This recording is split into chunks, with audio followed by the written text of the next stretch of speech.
Have you ever wondered what the life of an instrumentalist is like? Why they play what they play and what drives them?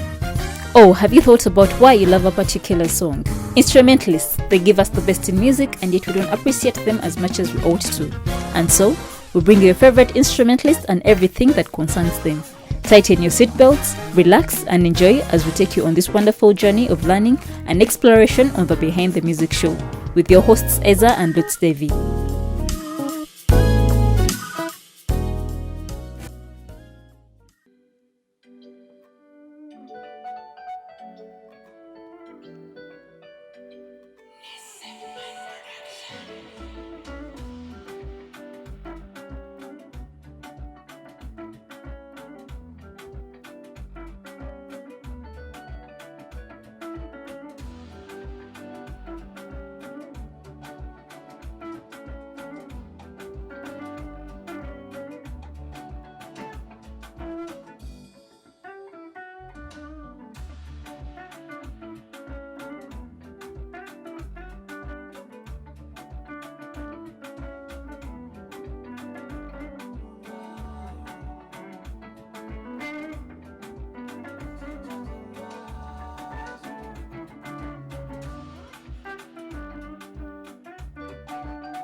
Okay, now there is music, and then there is music.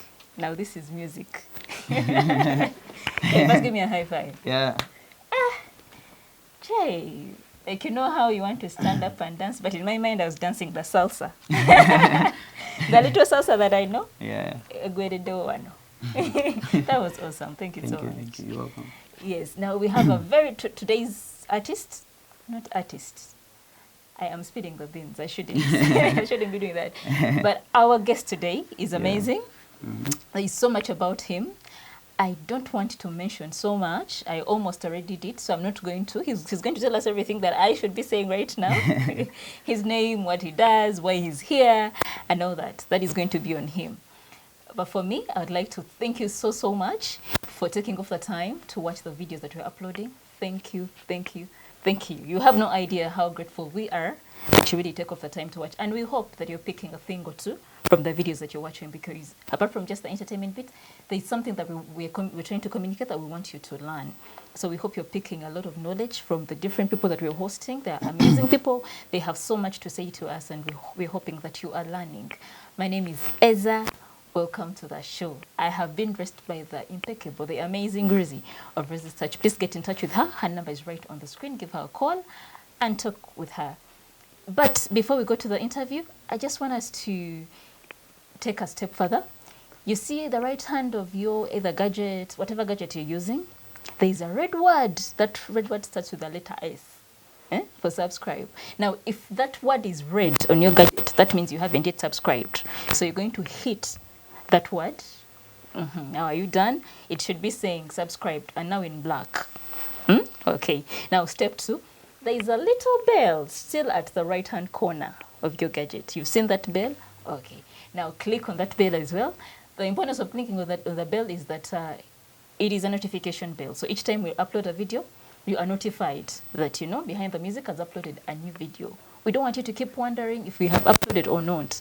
We want you to get notified instantly when we do now. Are you done? All right, now we're going to begin the interview. Yeah, my guest, how are you? I'm good. How are you? I'm okay. Yeah. Usually I do the introduction. Okay. Today I'm going to let you do the introduction for yourself. Okay. Hey everyone, my name is Kuki. Yeah, I know most of you know me with another name, but it's okay, you'll be fine. My name is Kuki. I'm a guitarist, producer, and launching into something else. I'll tell you as the show grows. But love you. Hey, so you're still keeping more secrets. You want to know why we are doing this. Yeah. He's an interesting gentleman. We've just been having a conversation with him before the video, and yes, I was amazed by what I was learning from him. So how do you best describe yourself? Hardworking. Yeah. So positive. So I believe in God. I believe in God a lot. Yeah. So, perfectionist. You're a perfectionist. Yeah. So are those some of the things that people know about you? Like they know he's hardworking, he loves God. Okay, people who like be with me, people who hang out with me, yeah, they really know that about me. Like I am a person who never hides my character wherever I go. I'm me. Like I stay me, I always be me. Even putting on the hair. I mean, like growing my hair, by the way, I'm from a Christian family and all that. Growing my hair, you know, how African Christians are so kind of judgmental and stuff. But if I come from such kind of a setup and, you know, I do my thing, I just do me. Yeah, I grew my hair. And did you get a backlash of, why have you grown your hair? Yeah, of course, people keep asking me, others keep thinking I'm not godly enough, others, you know. People judge me a lot, but, you know, they know what they know, but me, I also know what I know. I know God loves me. I know God is really proud of me. Yeah, I know. And those are very important things to know for Yeah. yourself. Yeah, you know what? God created me. He loves me. Yeah, regardless. Yeah. Okay. So when did you begin your journey of playing music instruments? When I was born. Explain more. I was a musician since day one. Like, I learned guitar when I was 7, but I was a musician since day one, ever since I, you know, existed. Don't tell me for you when you were born. Instead, the rest of us cry. For you were singing. I know. Okay, the thing is, I was really so musical from day one. My mom is a musician. My mom she was a guitarist at 7 also. By the way, the reason why I say also is because I also started playing at 7. But my mom is a musician, a wonderful musician. She knows a lot of music. What's her Even name? more than me. She's called Rosemary. Rosemary. Yeah, I respect her a lot. And she has been my influence since I was, you know, born. And I was a musical person. Music has been part of me since, you know, even when I was a young kid. I used to listen to good music, like music with nice chords, Westlife, Backstreet Boys, things like that, you know, Craig David. Because of their chords and their melodies, because I was so musical. And whenever I could hear a song which has no good chord progressions. Even at my young age, I think I could cry. You like really cry, tears. Yeah, Okay. so disappointed. And when someone could sing something wrong, I felt so bad at even the age of 4 and what. Just because we're not introduced to Africa has a problem. You can spot the talent of your child, but then the African culture kicks in, and that child, you're supposed to decide for them their future. You're supposed to like put them in school and waste their time, and yet there's something. Everyone is gifted. God gave everyone something. It's just a matter of you understanding what that thing is and trying to find out what it is. So I believe African parents used to slow down our process. That's why you see whites are always very advanced, like really advanced. But Africans are so hardworking, We're not exposed to things earlier, but we worked so hard and raised the standard so high. And I keep telling you, these people come here and say, you know what? Because of the parents, because of this, but I think we really need to step up and support people in the different things that they do. Yes, there's the traditional jobs and all that, but there is talent. When we were interviewing, I think it was Elijah Chitaka, he said for him when he was growing up, he would bank saucepans. And he's a drummer and an amazing one. So there was talent there, and it's easy for you to get irritated by the noise. You've come home, you're stressed, and this boy is banging saucepans. But then it's also showing us something. I know. So for you, did the family support you right from the get-go? Okay, for my family's case, I think just the funds. They didn't have the finances to, because I remember my father told me when my father died in 2014. Sorry. But he told me, I was like, man, I have no money, but if I had the money, I know your dream, I know what you are. Like, my father really believed me. He believed in me. He was not a musician. My mom was a musician. My father really believed in me a lot. And he just saw me once, by the way, playing for his entire life. Like, professionally, he came to Kampala and, saw me playing. And but he told me if I had money, I would have invested in you. Like, I would have paid for you everything you ever wanted. Like, he always wanted to chase something big for me. But he died before doing it. I have to carry on his legacy. Sorry about that. But I think just the fact that he stamped approval for you and he said, you know what, this is what you want. I mean, even my mom is really musical, so there's no way she could get into my way. Like, there's some songs I started with long time ago. There's actually a YouTube song. It's an amateur video. It's my beginner video. I did it with my sister and other artists. But my mom helped me in the writing process of that song. Like, she gave me some hook. She's so lively. Even at home, like when we used to be there when it's time to eat, and she starts a melody and I get a guitar and like the whole family sings because all of us sing. Yeah, like the whole family sings in harmony. It's really beautiful. So my family would have helped me if they had money. So actually, that support from here, that real motive of, we want you to succeed though we don't have money. That's what pushes me every day. Yeah. So when did you start playing professionally? Professionally, I won't lie, I started playing at professionally, like really earning from music, like 5 years ago. 5 years ago. But I'd played for like a long time in church, and I'd played in church for a long time. I was in Jinja, I came back to Kampala. I played in churches like for a long time. Then I started in 2015, around 14, 15 there. Yeah, that's when I started earning from music. So which artists have you worked with? Okay, I'll start with the ones I started with long time ago. I started with Apio Moro.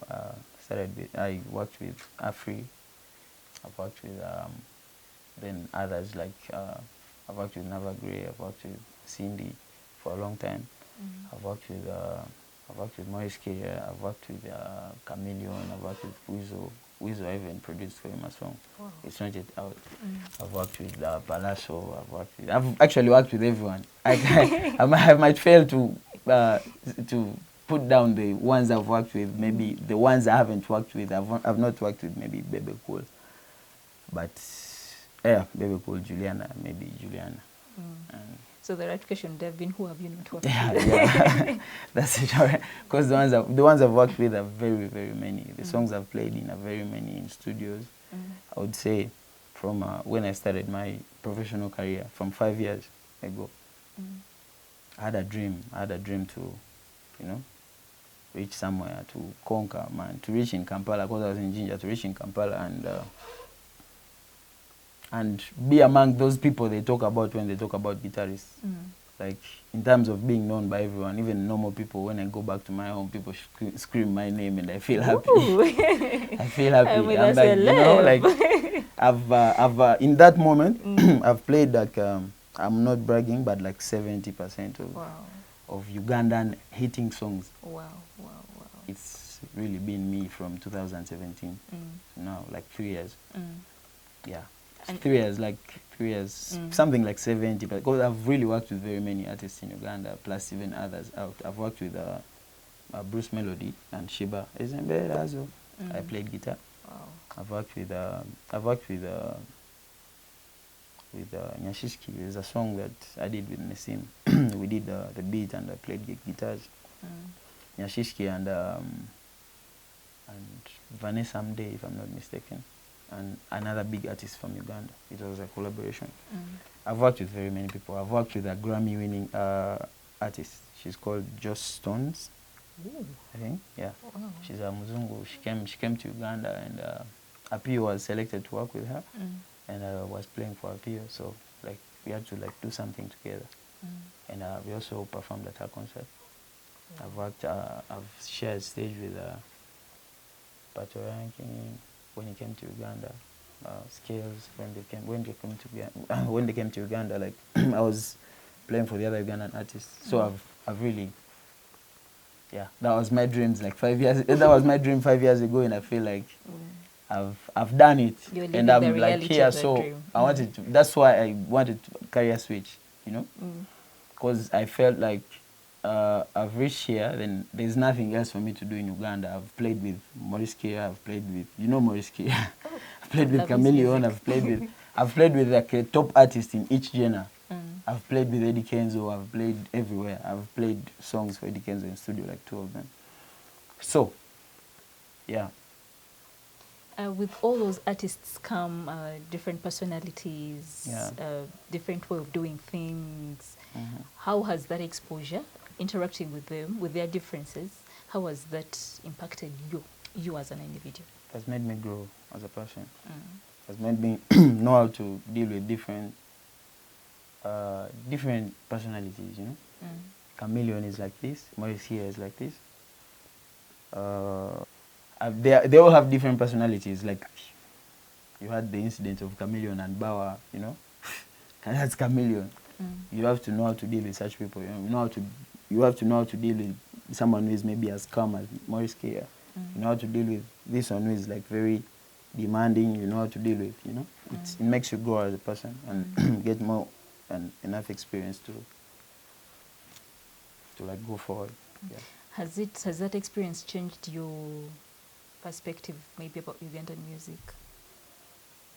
How has it done that? Kinda, yeah. When I was, by the way, I was born in Congo. I was born in Congo, but I've lived most of my life in Uganda, most of my adult life in Uganda. So I'm 100% Congolese, 100% Ugandan. I even vote in Uganda. Hey, yeah, got so yeah, very well, very well. So when I was still in Congo, I knew Ugandans as, I don't know, their art was kind of weak and stuff. Yeah, but when I came here, there are actually some good guys here. They are really, really good artists, you know. When you get to explore many of them, and like there are very many good artists. And yeah, many. Elijah Chitaka, Maurice Kia. You know, you can really never say Uganda is not good. That's not fair. Because we are good. Yeah, true. If MTV awards were chosen to be held in Uganda, then it's a good time to be alive in Uganda. If MTV is coming here. Yeah, it is. You talked about career change. Yeah. So you have been playing the guitar. This is an electric guitar, right? Yeah. And so you're changing. What are you changing to now? I want to, the name of this show is, what's the name of this show? Behind the Music. Yeah, so I feel like it's my time is up to be behind the music. I feel like it's time to now be in the music. Yeah, I had to now step up, put on my boots. It's so unfair, and God looks at you with a very bad eye when you when you exploit what He gave you. It's like someone who is a very good singer, then all his life he has been a backup and he has never realized his potential. Like, you can have a peaceful parting of ways with your artist and be like, man, I feel like changing. I feel like switching. What I did with Cindy, because I used to work with Cindy, then I feel like my time working with Cindy is over. Me as a person, I have my own principles. I have my things which govern me. So I was like, she called me in a meeting, we spoke. I was like, man, I feel like, yeah, it's time. I've done it all for band Cindy. What I'm supposed to do here. I'm so confident. I'm like Zlatan Ibrahimovic. Football fans will understand that. Like I told her, yeah, I feel like my time is over here. But I'm not leaving you alone. I'm going to call another guitarist for you who will not give you hard time. But I feel like it's time for me to go. And we left each other in peace. And she was very understanding. Yeah, she was very understanding also. So, yeah, things like that. So I felt like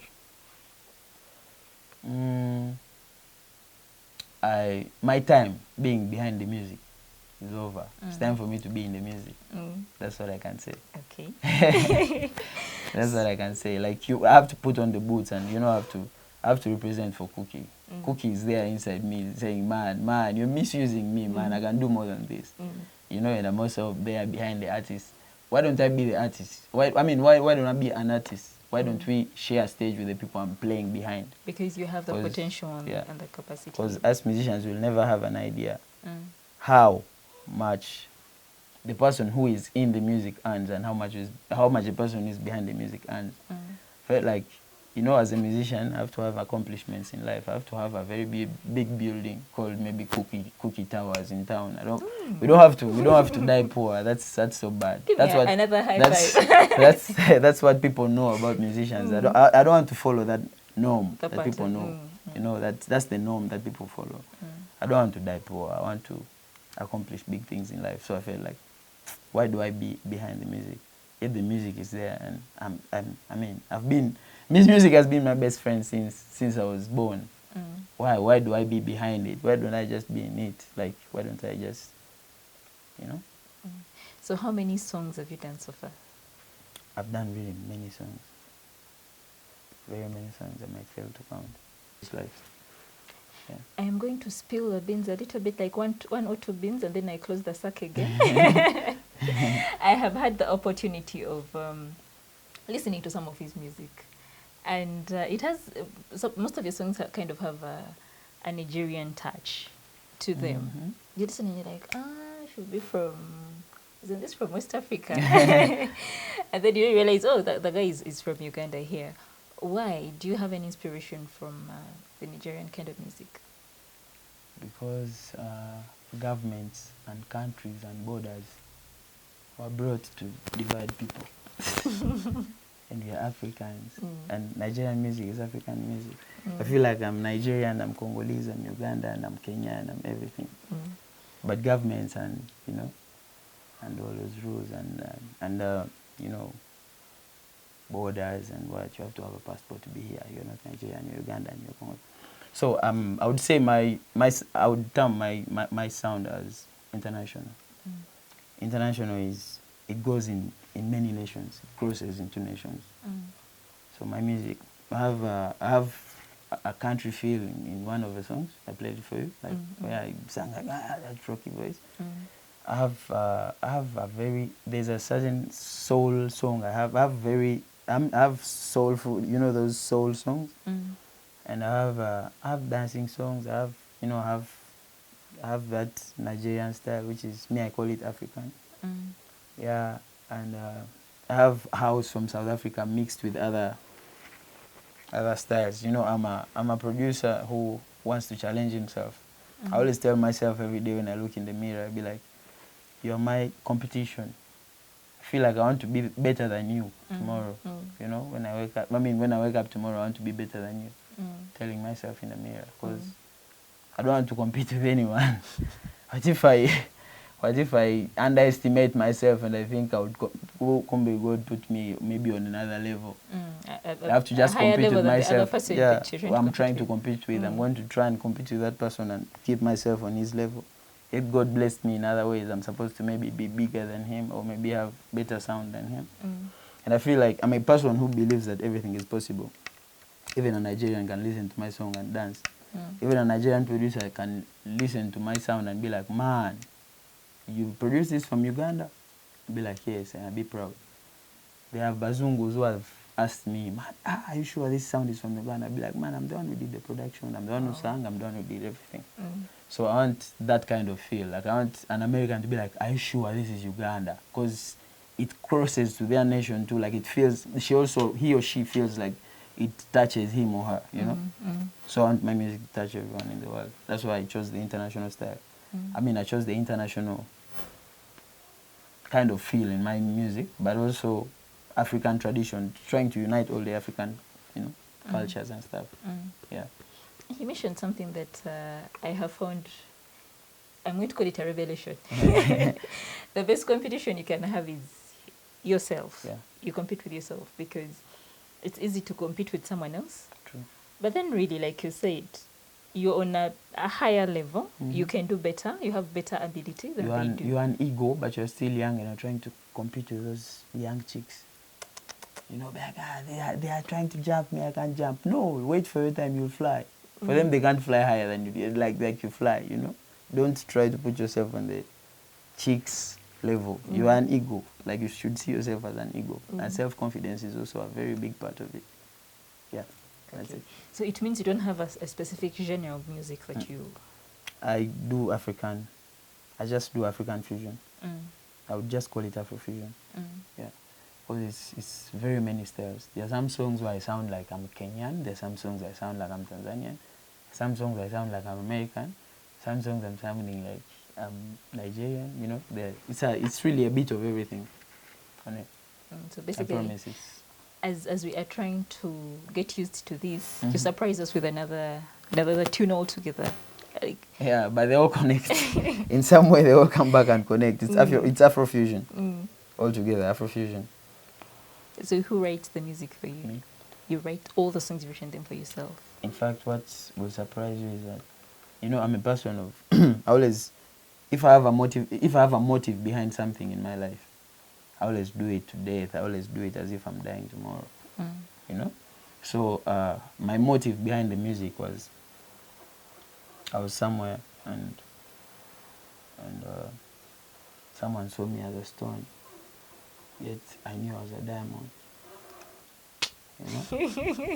So after someone seeing me as a stone when I know I'm a diamond, and so I had to leave and go and find another place where I'll have like peace and try to be the diamond I am. So when I found the peace I was looking for, I wrote my album in 1 week, I think. How many songs does it have? The album itself, I think, would be having 15. I'm yet to decide. And there are very many already, more than 15. But I did them in 1 week. More. Do you because I had a motive behind me. I was like, man, let me show these people that I'm not a stone, I'm a diamond. And in good faith, I had to do it. It's a beautiful motive. I don't want to compete with them. That's not it. I don't want to compete with anyone. I want to be the best at me, being me. Be the best at Kuki. I don't want to be anyone else. I don't want to compete with anyone else. I want to better myself every day. Yeah. Do you write? Okay, of course, writing music is kind of like writing poems. Okay. Do you ever sit down and you're like, now today I think I just want to write a poem? Poems. I've never really thought of it, but most of the times whenever I'm at home, wherever I am, anywhere, I get inspiration from anywhere. In the sitting room, in in my toilet, everywhere. I get my phone and write things in my notes pad. Wherever I am, even if I'm on a border, I get my phone out and write what I've just thought about. So you're always ready, you know, anytime inspiration can hit. I get a lot of, you know, it's like movies playing in my head. That's how I managed to write that album in like 1 week. I was doing 2 songs a night, 3 songs a night, not sleeping. I lost weight. I really lost In recognizable weight. In 1 week, people started thinking I don't know. I just lost weight because I was working so hard. There's time for me to gain that weight back in a better way. I want to lose the weight now for the right purpose. Yeah. Do you write for? Have you written for any other artists? Not yet. Not really. You know, as I said before, those days I used to, you know, when people used to see me as a stone, I also started seeing myself as a stone at some point. I didn't have the confidence to want to do anything for anyone or want to bring my sound out for anyone to listen to it, because I felt like it wasn't good enough, because someone else proved to me that it really wasn't good enough. But then you know, as I said, I always go and look at myself in the mirror. I was like, man, I'm in this with you. Like, I'm looking at myself in the mirror. I'm just in this. It's another way of saying I'm in this alone. Like, you have to be a man. Yeah. And you said you produce your own music. When did you start the production side of doing things? The production side, I won't lie, I started it recently, but I've been in studios with different people before. Yeah, I would say I've had quite good mentors. Others have trained me in how to live in life. Others have trained me in, you know, how to be a man and get money. Others have trained me in music. Others have trained me in production. Shown me a thing or two. I'm a quick learner. I don't really stay on you for long. Like, you show me a thing or two and I start working with you. Sorry. By with you, I mean, I worked with producer Sidesoft. Big up on yourself, brother. I worked with producer Sidesoft for like 2 years.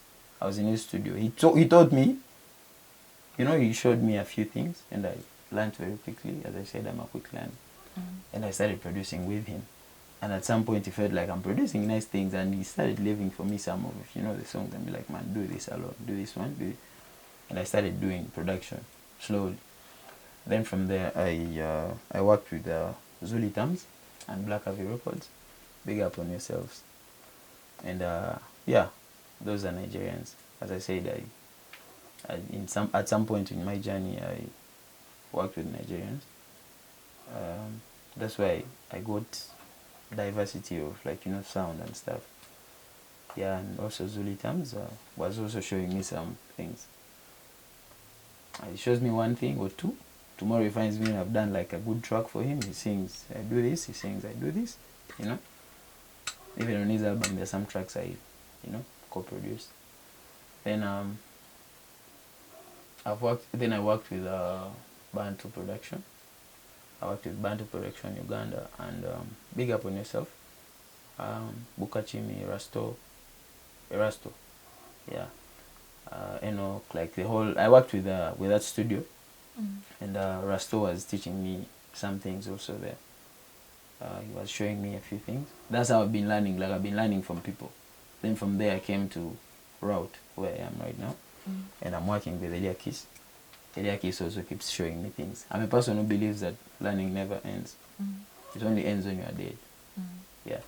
I'm a person who really, really learns, who wants to learn a lot and learn more and more. Even if I find a young kid who knows something I don't know, I would like to learn something from them.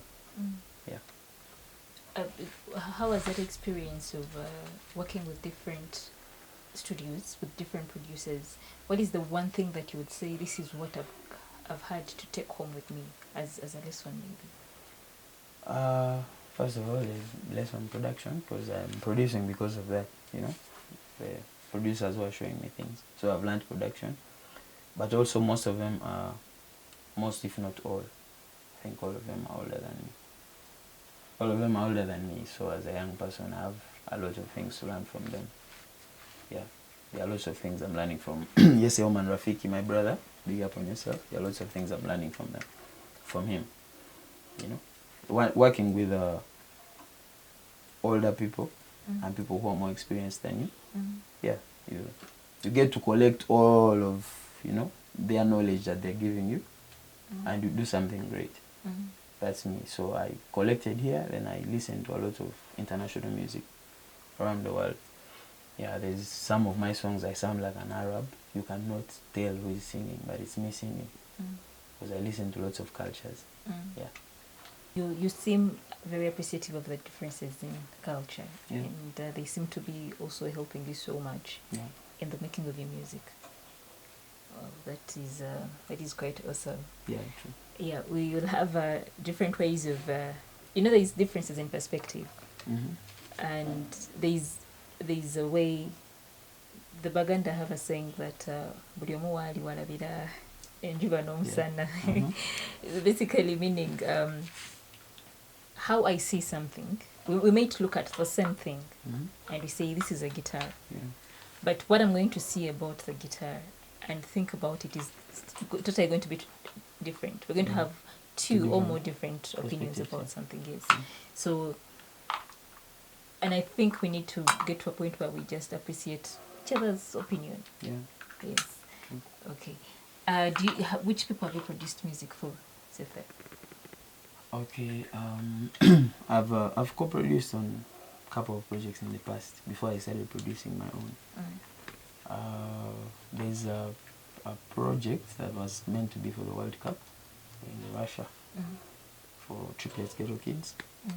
I did that, like with sides of. There's I've actually very many projects, but co-producing. I've really co-produced on many projects. As I said, I co-produced some for Kenzo, 2 of them. Yeah. I have co-produced many, but then I started working for myself. But also I produced some for Zuli Jams too. Yeah, Zuli Jams as an artist. Then for all the years I was with Sidesoft, because I was there for like 2 years.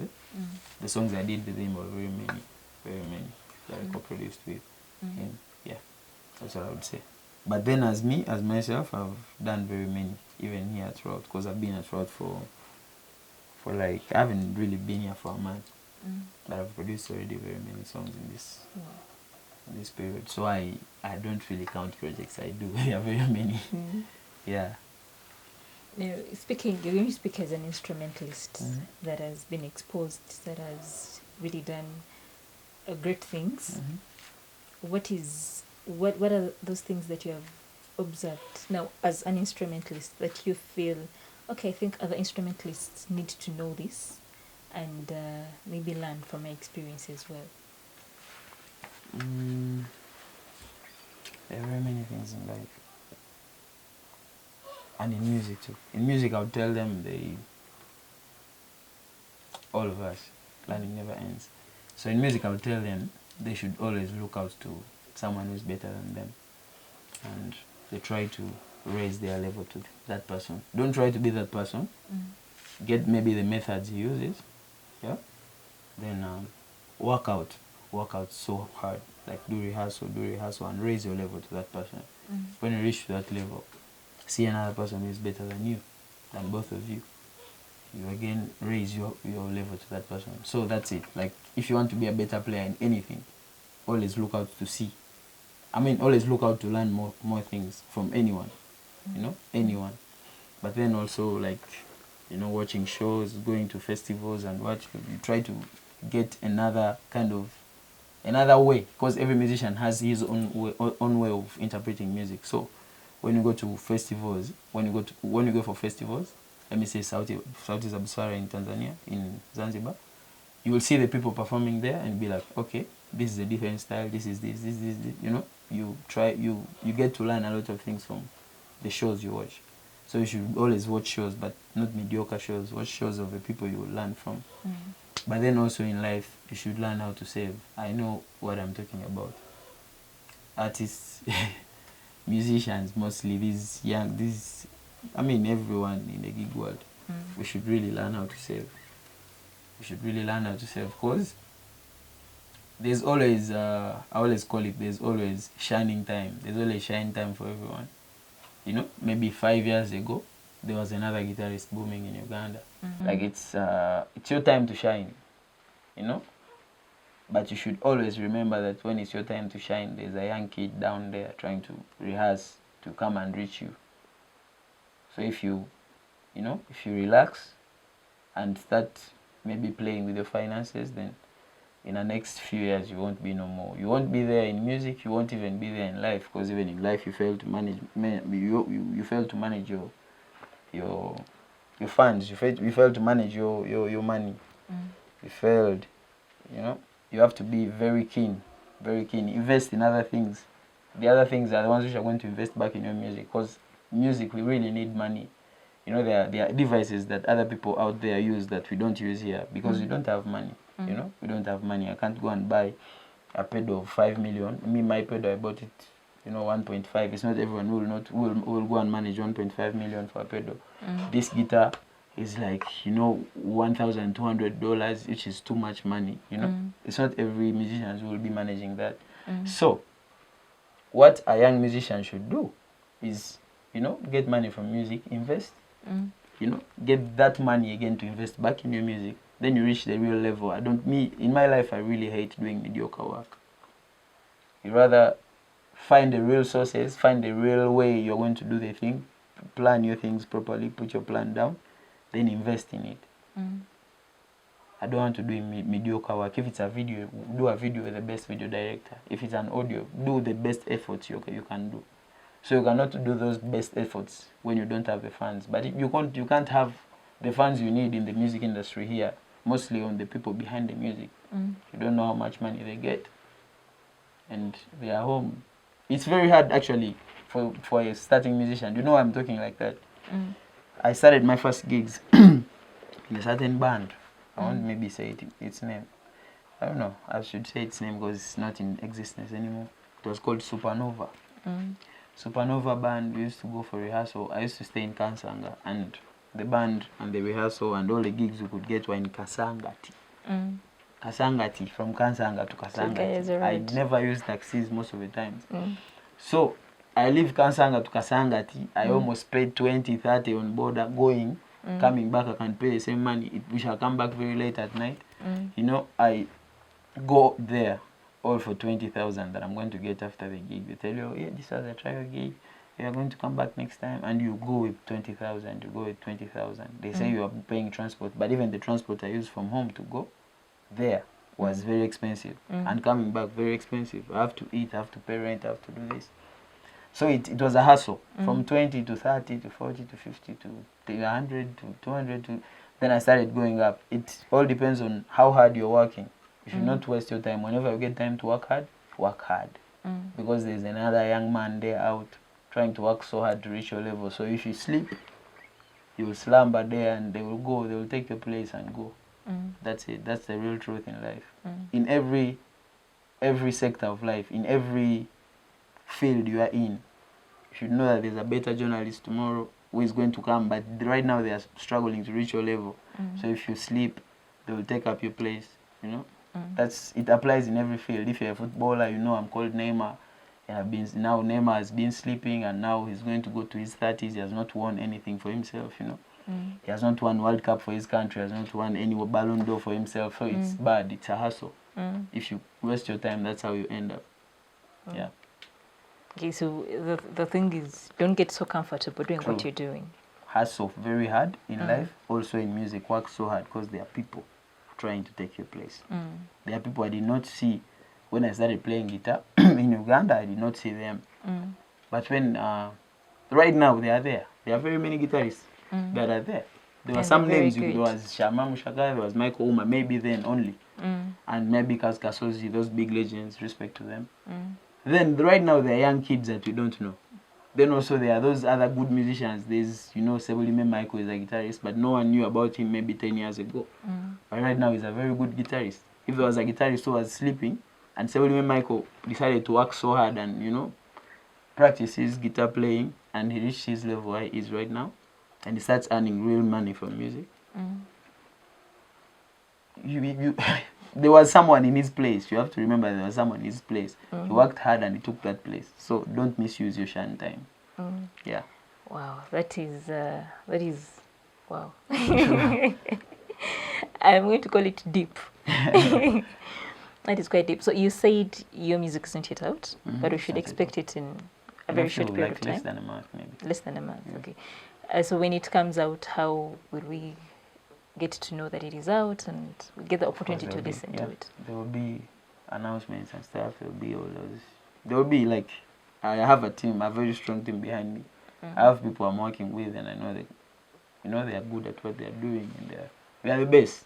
We are the best you can ever have. So everything is going to be well planned. Everyone is going to know about the release. Actually, I swear, I'm a person who believes. Actually, as I said before, I'm a believer. I know I'm going to, you know, receive those big nominations and big awards in Africa and what in the world. So Amen. I know it's just a big journey, but you're witnessing the small part of a big journey. You know, the start of a big journey. That's it. And I know the whole world, you and the whole world, you're going to hear me. Oh, thank you for allowing us to be a small part in the big journey. True. Yeah, we will sit back and remember this interview. True. I know, because I swear you will see that. Then I know this interview is even going to come back and get lots of views. Yeah, because God is going to bless us. He has already blessed us. We're just waiting to see. Basically, we quote and say he prophesied on this day. He prophesied in the interview. Yeah, true. Well, but by the way that you're speaking, you can really see where you're headed. Yeah. You like excellence, you like good stuff, and I think that is what makes us stand out in the marketplace. Kuki, it has been an honor having you. It's been an honor in this show. Thank you so much. You're welcome. For your time. Yeah, we don't take lightly the fact that when you call you guys, you know, you're very receptive and you want to come and have these interviews. Yeah, because it's really the gist of the show is, apart from the entertainment bit, is so that people get to learn from one another. As instrumentalists, as producers, as songwriters, what am I learning from Kuki that I didn't know yesterday? True. Yeah, so we pick those and then we learn, and then just to get better, to inspire one another and to get better. So each time we call any of you and you're like, you know, yes, please come. Yeah. It's such an honor for us. I appreciate the fact that I'm on the show. Yeah, I love the show. I love everyone watching the show. It's a privilege to be here. Thank you for hosting me. You're welcome. Yeah. I've been Eza. Please don't forget to follow the steps that I took you through. Subscribe for the channel. Till next time, we love you. We appreciate you taking off the time to watch the videos. Take care of yourselves.